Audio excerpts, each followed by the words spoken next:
লিংকটা বসাবেন, অথবা ওয়েবসাইটের লিংকটা সুন্দর করে কপি করে পেস্ট করবেন। ভুল করলে কিন্তু নিবে না। পাশাপাশি ওয়েবসাইট ক্যাটাগরি এখান থেকে দিবেন আদার। তারপর এখন দেখেন এখানে লেখা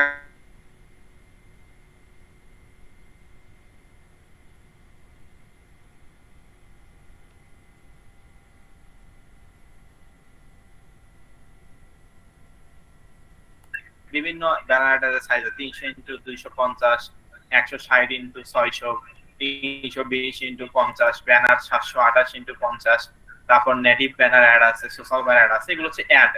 তো আপনি যদি চান যে আপনার ওয়েবসাইটে এগুলো সবগুলোই অ্যাড করবেন, করতে পারেন, কিন্তু একটা ওয়েবসাইটে এত পরিমাণ অ্যাড করা যাবে না, কারণ আপনার ওয়েবসাইটের মেইন উদ্দেশ্য কিন্তু অ্যাড থেকে ইনকাম করা নয়। আমাদের ওয়েবসাইটের মেইন উদ্দেশ্য আমরা অ্যাড কম্বো মার্কেট প্লেস থেকে এখান থেকে ইনকাম করব। এখন এই অ্যাডসটাতে অ্যাড গুলো আমরা এক্সট্রা হিসাবে শিখি, যাতে আমরা অ্যাডের বিনিময়ে কিছু ইনকাম করতে পারি। ঠিক আছে, মাস শেষে 20, 30, 50 ডলার যেটাই হোক ইনকাম করার জন্য আমরা করতে পারি মিনিমাম। তো সেজন্য এখানে আমরা আমাদের ওয়েবসাইটে অ্যাড বসাচ্ছি। তো এই ক্ষেত্রে বেশি পরিমাণ অ্যাড বসানো যাবে না আমাদের ওয়েবসাইটে, কারণ কোনো একটা ওয়েবসাইট যখন মানুষ আসবে, কোনো ট্রাফিক আমাদের ওয়েবসাইটে, তখন কিন্তু সে বিরক্ত হবে যে এত পরিমাণ অ্যাড, আমি যখন ওয়েবসাইট ঢুকতেছি যে এখানে যাচ্ছি সেখানে শুধু অ্যাডে আর অ্যাডে।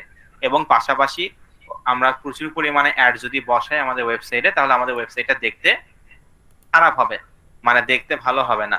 কি আমার কথা কি আপনারা সকলে বুঝতে পারছেন?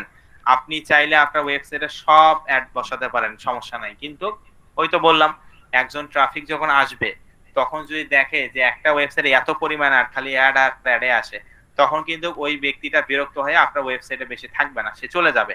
আর দ্বিতীয় যে বিষয়টা, বেশি পরিমাণ অ্যাড বসানোর কারণে আপনার ওয়েবসাইটটা দেখতে অসুন্দর লাগবে।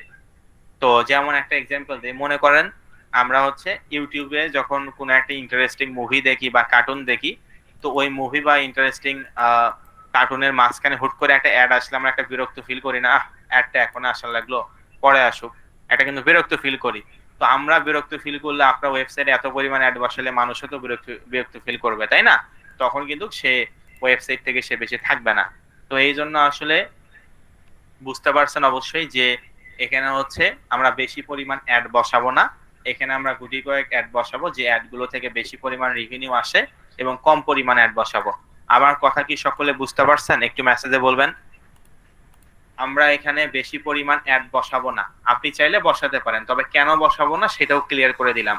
একটা ওয়েবসাইটে বেশি পরিমাণ অ্যাড বসালে কোনো ট্রাফিক যদি ওই ওয়েবসাইটে যায়, সে তখন বিরক্তি ফিল করে, কারণ অ্যাড আর অ্যাডে শুধু আসে। আর দ্বিতীয়ত, অ্যাড বেশি বসালে ওয়েবসাইটটা দেখতে অসুন্দর হয়। এই প্রধানত দুইটার কারণে আমরা অ্যাড বসাবো না, কারণ আমাদের main target ad combo market place থেকে আর্নিং করা।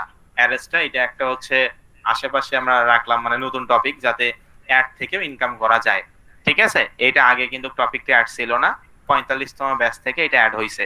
আর এখন আপনার 57তম ব্যাচ, আগের ব্যাচ গুলোতে কিন্তু এই টপিকটা অ্যাড হয়নি। ঠিক আছে, তো যাই হোক, আমার কথা আশা করি আপনারা সকলে প্রপারলি বুঝতে পারছেন। আচ্ছা, এখন আমরা হচ্ছে তাহলে এখান থেকে আদার দিলাম, এখান থেকে আমরা কোন ধরনের অ্যাড নিব? যে স্যার ঠিক আছে, বুঝতে পারলাম, এখানে অনেকগুলো অ্যাড আছে, তবে এখান থেকে গুটি কয়েক অ্যাড নিব, তো সবগুলো অ্যাড আমরা এখান থেকে নিব না। তো এখান থেকে